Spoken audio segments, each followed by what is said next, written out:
Here's how I got myself out of a toxic barbershop and into a private studio with a fully booked schedule in only 4 months. So whatever you do, don't leave this video, because at the end, I'm going to show you the exact steps that I used so you can do it yourself. But before we get into any training, I want you to know I'm not just some barber on the internet. I want to tell you my story. My name is Soren Roy, and I've been a barber now for about 10 years. 6 of those years I spent working in what I thought was my forever shop. At first, it was great. Good team, good vibe, good leadership.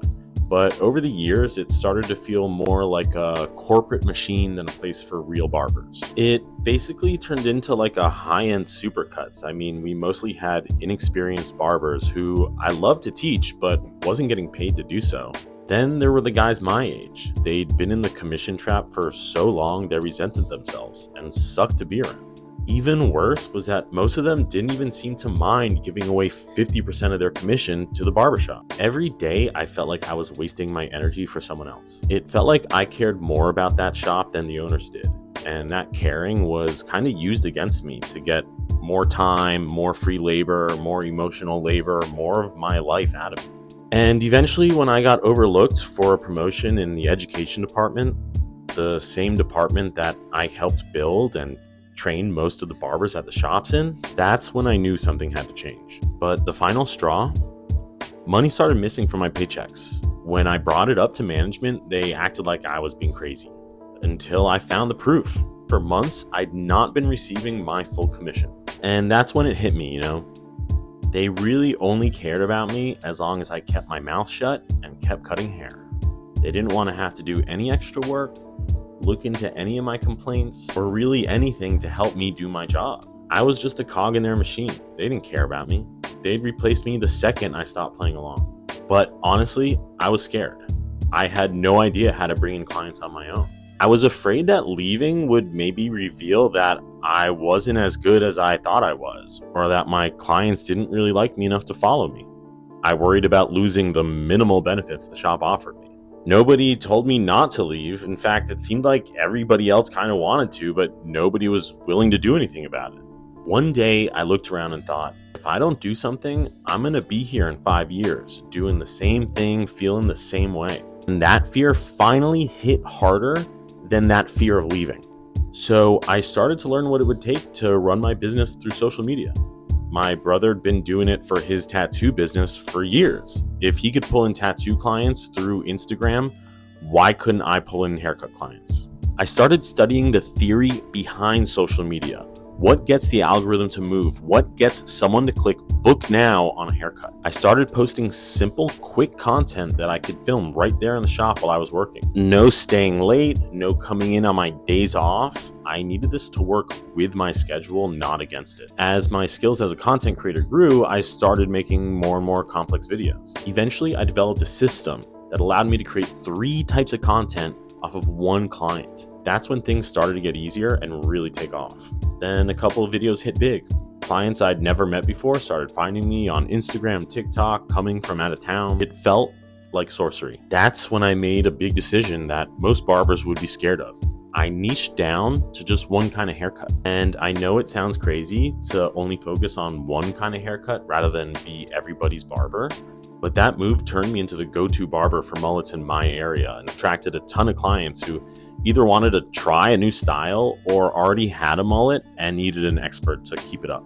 In my 4th month of posting, I realized I was bringing in so much business from Instagram, it was a waste to hand my shop all that commission. So I put in my 2 weeks, and by the time I signed the lease on my new studio, I already had a steady flow of clients coming in from social media. I had a bigger social media following than my ex-shop. And I had a full-blown brand that was recognized by some of the biggest barbers in my industry. And now I help other barbers do the same thing. And here's how I do it. I've developed what I call the pain-free path to becoming a private studio barber. So now the real reason that most barbers in commission shops never start filming is just because there's no culture of social media in those shops. And most of the big barber content creators you see on social media are either already in private studios or are in barbershops where filming is part of the culture. That's why I created a social media strategy plan specifically for barbers in commission shops who want to transition into a private studio. It's a step-by-step pain-free path that starts simple and builds momentum until you're ready to leave your barbershop with confidence. Here's how it works. Start off, you're in the toxic barbershop. Nobody's filming around you, people think it's weird. So we're gonna start off simple. We're gonna start you off with showcase reels. This is the most basic building block of barber content creation. We've all seen them, kind of just like a before and an after. Now I will say, with a little bit of creativity and a little bit of social media knowledge, you can actually get these to perform pretty well in the algorithm. But more importantly, they can easily be repurposed for what I call the haircut my client asked for video. These, I think, are one of the easiest videos that any barber at any level can get to go viral. I've gotten millions of views with these videos. This is where we start to introduce a little bit of our brand, what we're interested in, what we use as references. We start to attract our dream clientele. We put the message out there, the types of haircuts that we do, the references, the musicians, the music that we listen to, the artists that we like, and our dream clients who resonate with that message start to come back. Super easy to do, super easy to edit. All right, then we move to the beat drop videos.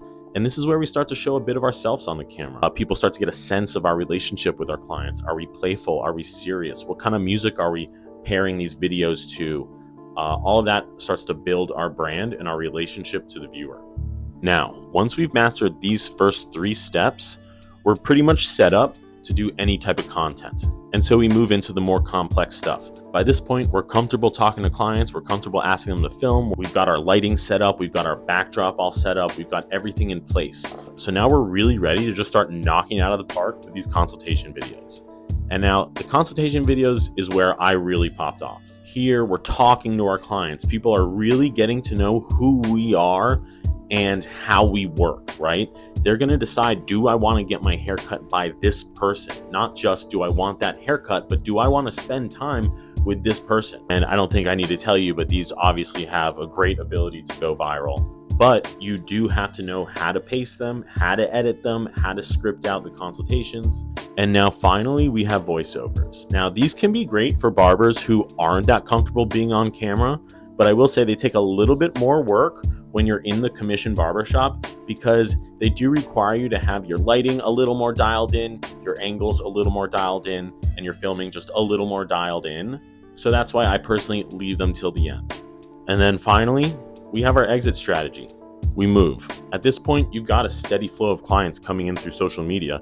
You can safely leave your commission barbershop without having to worry about if your regular clients from there are going to follow you or not. You'll still have a booked schedule and consistent growth from here on out. In fact, now that you moved into the private studio, your filming is going to get better, your content's going to get better, and your brand is going to get bigger.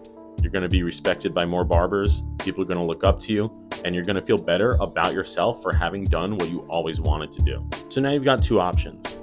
Option A, you can go off on your own with this information and try to implement it, and if you're committed enough, you can probably do it.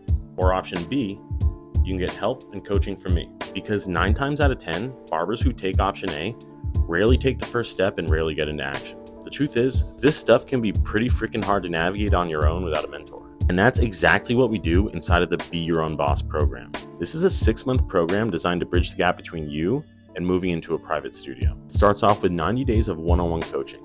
In that time, I'll help you master this system so you can start creating high-quality, client-converting content right away. You'll get access to classrooms on the 5 types of content we went over today, as well as direct daily access to me as I help apply this system to your unique shop situation. Once your systems are dialed in, we'll launch your move. And the best part is, you'll still have 3 months of access to the classrooms, group calls, and community of barbers going through the same process you are. That way, you're not making the switch alone, you're making it with guidance, support, and confidence. So if that sounds like you want to leave your barbershop, but you just don't know how to make that jump, click the link below, book a call. Let's see if you're ready to take that step. Hope to hear from you soon.